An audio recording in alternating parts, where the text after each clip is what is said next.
right, and we are now joined by Joey Logano, driver of the number 22 Team Penske Ford. We will open it up straight to questions for Joey. If you have a question, please raise your hand. We will get a microphone to you. Start over here in the back. Alfred Romero, Southern Race Week Radio. Every time you come into the media center, there's a picture here on the wall of you and Reagan and Reed Sorensen. And I know Atlanta Motor Speedway is a special track for you growing up here doing the Thursday Thunder program. And Ken Reagan has done a great job establishing that program. How instrumental was it for the Thursday Thunder program and your progress to get where you are today? And do you get an opportunity to go to some of the stuff at Charlotte when they do, the Bandoleros and Legends and maybe give those kids some advice on how to succeed the way you did and the path you took to get to where you are? Yeah, it was. There's always so many memories that come back here, and obviously being able to make some more memories earlier this year in the spring with the win, and how special that was to celebrate in Victory Lane with the Cup car. My dad was here, so it was a pretty special thing. But yeah, I mean this track. I always remember the first time we rolled in here. We were just visiting, and we met Ken Reagan and got a Bandolero and raced 2 nights later with it. And I guess, I've spent so much time, lived here for years, and knowing David and Reed and everyone's still in the sport. I think that's one of the things that I noticed so much with kids racing these days is that they stay in the sport. Like even if they don't drive, they're still around one way or another, whether it's in Legends cars or they started, a lot of friends that started in quarter midgets in Connecticut with me, and they're still in the sport. It's just kind of cool to see all that come around and the passion that has grown from kids that want to be around race cars. It's really cool. So yeah, I still see that a lot, and with my son now, he's only 5, so we're not really racing anything yet, but we go out to the track and play around and see the other kids there and get to talk to them and all that. It's pretty cool. So what I've realized already is that my kid doesn't listen to me, and all the other kids do listen to me where to go on the racetrack, so go figure. I already know nothing. All right, go to Steven and then to Dustin. Steven Toronto, CBS Sports. Joey, this is the 3rd year in a row that we've raced at Atlanta in July, but this is the 1st year now that we've held this race at night instead of in the daytime. Considering what the heat has been at this time of year in Atlanta, how relieved or how glad are drivers that this race is at night now? I think the fans should be just as relieved as the drivers are. It's hot, right? To ask somebody to be sitting up in those grandstands, in the middle of the summer with the sun baking on them, that's just hard to ask people to do. I'm not going to do that. I can tell you that much. So forget bringing kids out to a race or something like that, and you get out there in the sunburn. So this is much better to be able to do that at night. A little bit cooler. Cars always look cool at night anyways, right? And it's always kind of a different feel with night races and things like that. So I think it's a great play. I'm glad we're doing it. And it seems like, just eyeballing the racetrack, that it started to bleach out a little bit, maybe getting some more character that it didn't have when the track was initially repaved. But since we're going to be racing at night racing means grip. So are you expecting that same level of grip that we've had over the first 3 races at this track, or do you feel like it's going to lose maybe a fraction, if not a little more, of grip? I think it should have less than what we raced in the spring. Even though that was the daytime, it was like 40 degrees outside. So it's still going to be 80 degrees or so when the sun's down. So track temp's still going to be quite a bit warmer than what we raced last time, which means it should be less grip out there. Qualifying here in a few minutes, that's going to probably be pretty slick out there, I'd assume.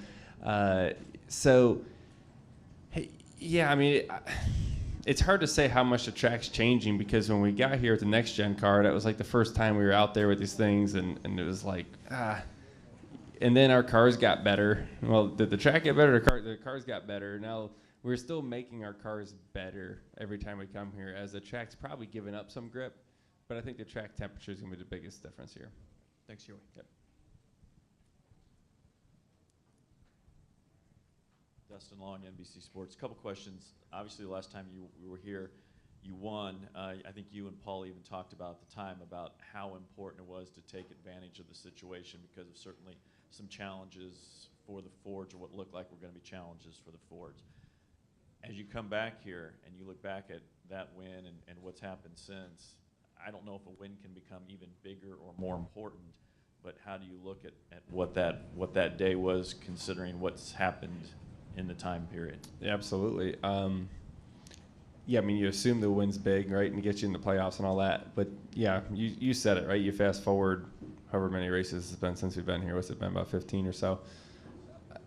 It's bigger than what we thought it would be, right? Unfortunately, you hope it's not. You hope it's the other way around. But, you know, we're, 10th in points right now, and, you know, we would have been probably in a decent spot to make the playoffs, I'm sure, still. But it's a lot more comfortable when you have a win and you know you're in the playoffs and you can focus in on some other things and trying to grow your team and get smarter and all those things. So, yeah, we're not where we need to be, that's for sure. There's a lot of hard work going on right now to try to close the gap. And, you know, we're keep hustling and trying and swinging the bat and doing everything we possibly can do, right? There's only so many things you can do, but work in the areas we're allowed to and keep trying to find something. And also, if you look at just the last 3 weeks, Nashville, Chicago, and here, before 2021, these tracks either weren't on the schedule or the configurations weren't on the Right. schedule. So quite a big change for you guys just in the last couple of years. How challenging have things gotten for drivers as the schedule has evolved, and even just, you know, not only just this 3-week period, but just what NASCAR is doing, what is done, and what is looking to do? It's definitely gotten harder because you have a car that we don't have as well developed as the old car. We're going to tracks that are brand new, and you're not giving us any practice, right? And even when you have 50 minutes of practice, like, okay, like, no, you're not giving us practice. In comparison to what it used to be, it's not even close. And really to be able to tune on your car and those type of things, right? Nashville, we got to tune on our cars some, but last week you don't. You got what you got for the most part. So it's definitely a lot harder to close the gap, whether you're off from a driver or off in a car. Either way, it's really hard to close the gap because you just don't get the laps, or you don't get the adjustments you want to make to your car to try to make it better, or to really A/B something to see if it was better or not. Right? You got to come back 15 weeks later and change something and compare it to something that was 40 degrees outside. Yeah, tell me if that was better. Yeah, right. I guess way too many variables. So that's the situation all these teams are in. Yep. All right, let's go to Jordan and then to Lee. It's kind of following up on that question. How do you assess what teams are running good and what teams you know are going to be tough to go through the playoffs if everything is changing kind of on a week-to-week basis because everything is different, everything is a challenge? I mean, it was similar to this last year. I'd say, if anything, it's easier this year to tell who's going to be the hitters right now. And I mean, a lot of it's the same guys it's always been, right? Like, you go back and look at it, it's, you know, the best teams, best drivers are usually up front. Every now and again, you may have something kind of mix up, or you may have a team that's fallen off the bandwagon for a little bit, but they usually figure it out. I don't see it being much different. I mean, last year was almost harder to tell because there's so many winners and all that. Now this year seems like it's starting to see more common guys up front. But I mean, it's just, the thing is now though is that the whole team matters, right? Or before, if you had a fast car, you can get away with a slow pit stop. You can get away with a bad restart every now and again because your car is fast enough to make it up. And then the top 10 looked almost the same every time. Now, you know, boy, if you're a 5th place car, but you have a 15th place pit stops all day, you're going to finish like 12th, right? Like, it's just what it is. So it's a lot different than it used to be. It's not as easy to make up the spots because the field's closer. Talk in light of Chicago about what markets NASCAR should go to, maybe expand to. Is there any tracks out there that you, either existing tracks or markets or cities that you know you'd really think that should be added to the Cup Series schedule? Gosh, can't say I've thought about it a whole bunch. I do like that we're branching out. And that weekend, really, I mean, when you think of all the stuff that as an industry we had to go through throughout the, you know, preparing for it, the track itself, you know, the weather that came on us last second. There's still a ton of people there, and it was a pretty good race. I guess to me, after seeing that, let's go anywhere. Like it seems to be fine. Like we have a system that works pretty well. Yeah, is there things we could adjust to the racetrack to make it a little better and a little safer? Absolutely. But I do think overall, for the first time out on a street course, it wasn't in the rain, wasn't that bad. Too, but overseas races, whether it's in Europe, Middle East, wherever, logistically speaking, is that the thing first that you think could happen, and two, something you'd be in favor of on the schedule someplace? I think we can. And listen, you tell racers you're going racing somewhere, they'll figure out how to get stuff there, right? Like races are a different breed. I feel like you can put these people in any industry and they're going to figure out ways to succeed. And the deadline is here, right? It's not like you're building a house and you say it's going to be done at a certain time, and 3 months later it can be done then and it's okay. No, you have to be racing this weekend. You have to have the car ready. They figure out a way to make it happen. It's going to be like that if that's the situation. We'll figure out how to do it. I think it would be great to go overseas. I'd be interested in it. I think it'd be kind of fun. I from the few times that I have gone to other places, I do know a lot of people have interest in our sport because they never get to see it, right? If you never get the chance to see something when it comes to your country, it's going to be a big deal, right? It's a big event. I believe it would be a huge event if we went somewhere in a different country that was far away from here somewhere. Yep. All right, we have time for 2 more questions. We're going to go to Lee and then right here in the middle. Jeff Watkins, Toyota's Race Week. Been kind of asking the drivers just kind of about physical fitness and stuff. How important to you is it to stay physically fit as a driver, and how does it help? Yeah, I think it's important for a few reasons, right? One, you want to try to compete or train in the same conditions you're competing in.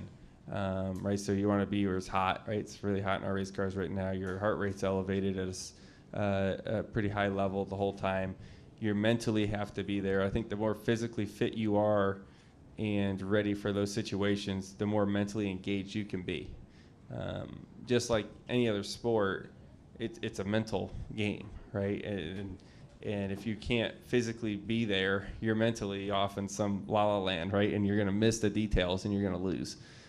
So I believe, physically being there, being focused in, and being able to really accomplish a task, the whole race is important, right? Because our most important moments are at the end of the race, right? That's when the pay window opens up.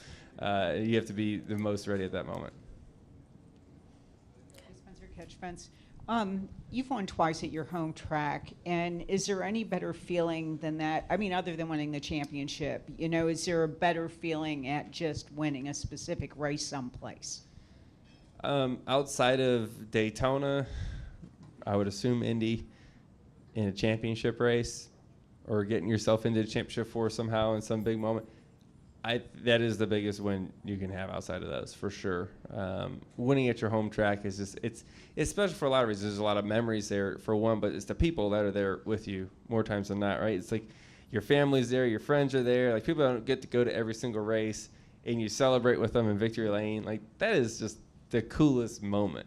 And it probably different for others. I don't know. But for me, Loudon is always going to hold a special place in my heart for that reason. But because I always say, I watched my first Cup race there. I started my first Cup race. We won our first Cup race. Like, it's a special place for me, and winning there is definitely, fourth or fifth on the list of tracks you want to win at. Probably not like that for everyone at Loudon, but for me, it definitely is. And has it become increasingly difficult to pass with this car there? Or, how's the dynamic at that track changed with this car? I don't know if it's a whole bunch different than the old car was. It's hard to pass. Bottom line, it's hard to pass. It's racing, though. That's what racing is. It's challenging. And as our cars just run the same speed, yeah, it's going to be hard to pass. Right? Like, we used to have cars that were more separated. Now everybody's within a couple tenths of a second, and dirty air is going to be more than that. It's going to slow you down more than 0.2 of a second, so you're going to get stuck. And that just means qualifying, execution of the race. Good thing is tires fall off a fair amount at Loudon, so there's opportunity for strategy there with some things. And we've seen that track get fairly wide, where some cars can run on the yellow line or even below it. Some run the third lane, that third seam way up there. It's gotten pretty racy, but it's still a challenging place to pass. But everywhere is, so. Yep. All right, Joey, thanks for coming in. Good luck in qualifying All and right. tomorrow in the race. Great. Thank you, guys.